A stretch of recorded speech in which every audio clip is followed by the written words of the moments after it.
बिस्मिल्लाहिर्रहमानिर्रहीम। अस्सलामुअलैकुम। आज का हमारा टॉपिक है इक्विवेलेंस रिलेशन। इससे पिछले लेक्चर में हमने रिलेशन और प्रॉपर्टीज़ ऑफ रिलेशन पढ़ा था। अगर आपने वो मेरी वीडियोस नहीं देखी तो डिस्क्रिप्शन में आपको लिंक मिल जाएगा, पहले आप वो वीडियोस देखें। तो स्टार्ट करते हैं हम आज का टॉपिक।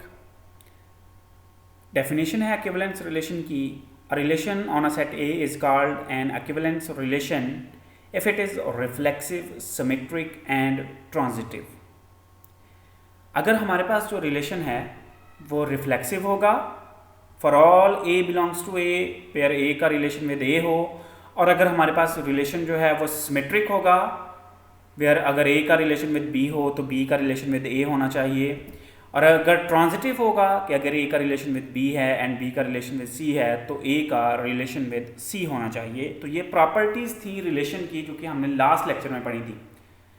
तो आपको वो लेक्चर देखना आपके लिए बहुत ज़रूरी है, प्रॉपर्टीज़ ऑफ रिलेशन, जिसमें हमने ये प्रॉपर्टीज़ पढ़ी थी, रिफ्लेक्सिव और सिमेट्रिक और ट्रांजिटिव।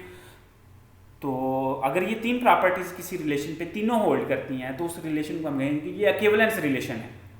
अगर इन तीनों में से कोई एक भी प्रॉपर्टी जो है वो होल्ड नहीं करती, कोई एक भी, तो वो रिलेशन इक्विवेलेंस रिलेशन नहीं होगा।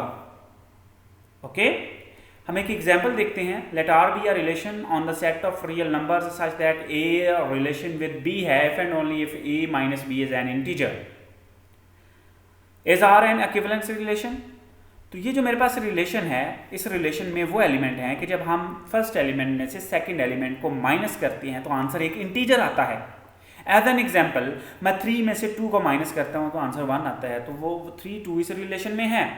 एज एन एग्जांपल 1/2 माइनस 1/2 करता हूँ तो आंसर 0 आता है, 0 इज आल्सो एन इंटीजर। तो ये इस रिलेशन में मौजूद है कि जब हम दो नंबर्स को माइनस करते हैं तो आंसर एक इंटीजर आना चाहिए। ओके जी।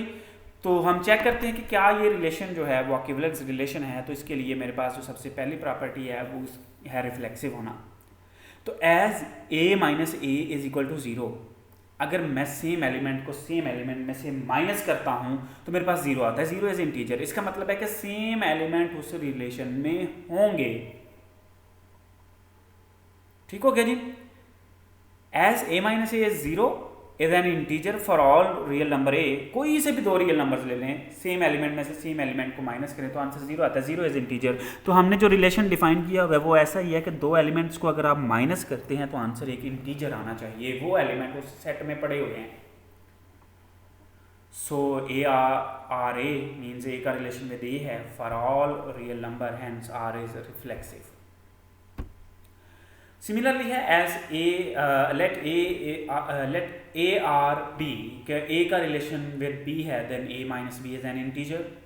तो अगर ए बी जो है वो रिलेशन में पड़े हुए हैं तो इसका मतलब है कि जब हम ए माइनस बी करेंगे तो वो एक इंटीजर आना है। तो अगर ए माइनस बी से इंटीजर आता है तो बी माइनस ए से भी इंटीजर आएगा। फॉर एग्जाम्पल, मैंने जो है वो 10 में से 2 को माइनस किया, आंसर 8 आया, तो 2 में से 10 को माइनस करूंगा तो भी आंसर -8 आएगा। 8 और -8 दोनों इंटीजर हैं। हेंस इसका मतलब ये है कि अगर b माइनस ए भी इंटीजर है तो b का रिलेशन विद क्या होगा, a होगा। तो इसका मतलब ये है कि अगर a का रिलेशन विद b है तो b का रिलेशन विद a भी उस सेट में मौजूद है। ओके जी। अगर वो उस सेट में है तो इसका मतलब ये है कि स्टूडेंट्स ये जो रिलेशन है ये सिमेट्रिक होगा। अब हमने जो है वो ट्रांजिटिव प्रॉपर्टी जो है वो प्रूव करनी है। Third one, if A R B, इसका मतलब है कि उस रिलेशन में ए और बी हैं एंड बी आर सी, के बी का रिलेशन विद सी है, देन अगर ए आर बी है तो ए माइनस बी एक इंटीजर होगा और बी माइनस सी जो है वो भी एक इंटीजर होगा। ओके जी। अब अगर हम ए माइनस बी और बी माइनस सी को ऐड करते हैं तो आंसर आता है a माइनस सी। तो a minus B integer, b minus C integer, integer को जमा करेंगे इंटीजर में तो आंसर इंटीजर होगा। तो a minus C is equal to integer, क्योंकि देखिए ना, अगर हम a माइनस बी में प्लस करते हैं a माइनस सी तो answer is equal to a minus C. A minus B भी इंटीजर है, बी माइनस सी भी इंटीजर है, दोनों दो इंटीजर्स ऐड हो रहे हैं तो आंसर एक इंटीजर आएगा। इसका मतलब है A minus C is also an integer. Hence A का रिलेशन विद क्या है, सी है। तस आर इज ट्रांजिटिव, आर जो है वो क्या होगा, ट्रांजिटिव होगा।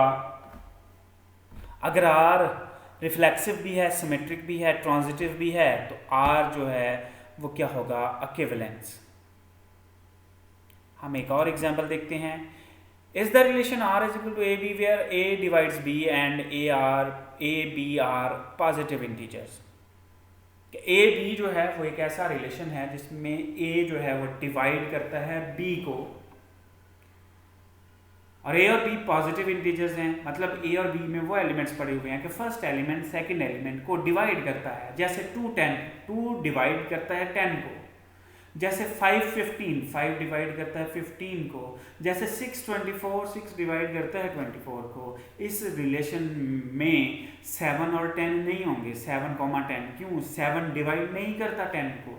10 और 5 नहीं होंगे क्योंकि 10 डिवाइड नहीं करता 5 को। 5 10 होंगे, 5 और 10 इस सेट में, इस रिलेशन में होगा। तो क्या ये रिलेशन जो है वो इक्विवेलेंस रिलेशन है? तो देखते हैं हम। एज ए डिवाइड्स ए, मतलब सेम एलिमेंट इसमें होंगे। क्यों होंगे? क्योंकि एक एलिमेंट अपने आप को डिवाइड करता है। मतलब 2 को डिवाइड करता है, 3 को डिवाइड करता है, 4 को डिवाइड करता है, 100 को डिवाइड करता है, -25 डिवाइड करता है -25 को, या -25 जो है वो डिवाइड करता है -25 को। सेम एलिमेंट जो है वो खुद को डिवाइड करता है, लिहाजा इसमें सेम, इस रिलेशन में सेम एलिमेंट होंगे तो ये रिलेशन सम रिफ्लेक्सिव होगा। ठीक हो गया जी। नेक्स्ट है, this relation is not symmetric. ये रिलेशन सिमेट्रिक नहीं है। क्यों नहीं है? क्योंकि 1 2 को डिवाइड करता है बट 2 1 को डिवाइड नहीं करता। मेरे पास एक एग्जांपल आ गई कि ए बी को डिवाइड करता है, लेकिन ज़रूरी नहीं कि बी भी ए को डिवाइड करे। जैसे अभी मैं एक एग्जांपल ले रहा था कि 2 10 इस रिलेशन में होगा क्योंकि 2 डिवाइड करता है 10 को, लेकिन जब हम इनको इंटरचेंज करेंगे 10 2 करेंगे, 10 डिवाइड नहीं करता 2 को। जैसे यहाँ पे 1 डिवाइड करता है 2 को, लेकिन 2 डिवाइड नहीं करता 1 को। This means A B belong करता है आर से, बट बी ए आर से बिलोंग नहीं करता। ये सिमेट्रिक नहीं है। अगर ये सिमेट्रिक नहीं है तो ये रिलेशन जो है ये इक्विवेलेंस रिलेशन नहीं होगा। ओके, नेक्स्ट हमारे पास एक थर्ड एग्जांपल है। Let R be a relation on the set of integers such that A R B if and only if A is equal to B and A is equal to minus B is R an equivalence relation.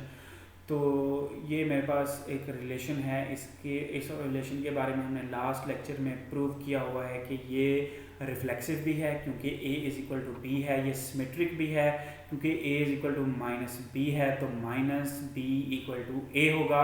और ये transitive भी है। ये जो relation है ये transitive भी है क्योंकि अगर a is equal to minus B है और minus B is equal to C है तो a is equal to C जो है वो होगा, क्योंकि जो एलिमेंट्स हैं मेरे पास वो एलिमेंट्स जो हैं a is equal to B है। तो ये रिलेशन जो है वो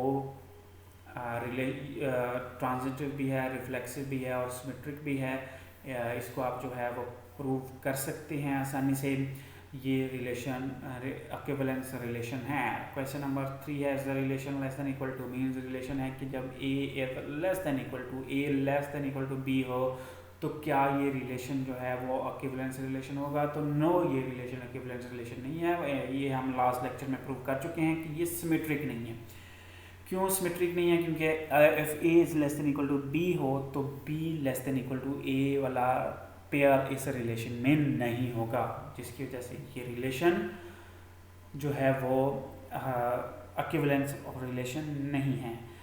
तो ये था जी आज का हमारा लेक्चर जिसमें हमने इक्विवेलेंस रिलेशन जो है वो पढ़ा और उसके रिलेटेड हमने 2 एग्जांपल्स की और 2 क्वेश्चन थे जो कि मैंने कहा कि आप कोशिश करें इनको सॉल्व करने की और कमेंट्स में मुझे ज़रूर बताइएगा कि कौन सा रिलेशन जो है वो इक्विवेलेंस है और कैसे है उसका बताइएगा, और कौन सा रिलेशन जो है वो क्वेश्चन नंबर 3 में जैसे हमने देखा कि वो इक्विवेलेंस रिलेशन नहीं है तो वो आप एक्सप्लेन करिए।